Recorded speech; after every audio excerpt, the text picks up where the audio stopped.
Hello friends, every tip I'm going to give you has been verified by the mechanics in our shop, so take a deep breath. This can be fixed.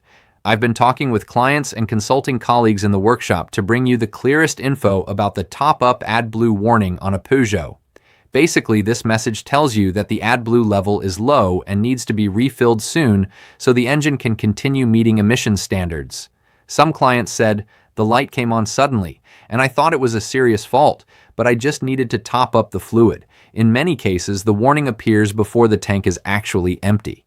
A technician explained that the sensors are designed to alert you proactively. The system calculates consumption and gives you a buffer, so you avoid the engine shutting down completely.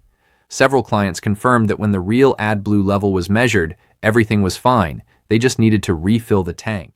Another detail that often causes confusion is the cap or filler nozzle. One client said, "After refilling and closing the cap properly, the light went off when I started the car." Technicians recommend always using the original nozzle or a suitable funnel to prevent spills and incorrect readings. In some older models, it may be necessary to reset the system through the dashboard menu or an OBD scanner for the warning to disappear.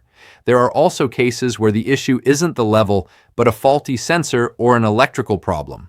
Clients reported that after replacing the Adblue sensor, the message disappeared and the system worked perfectly again.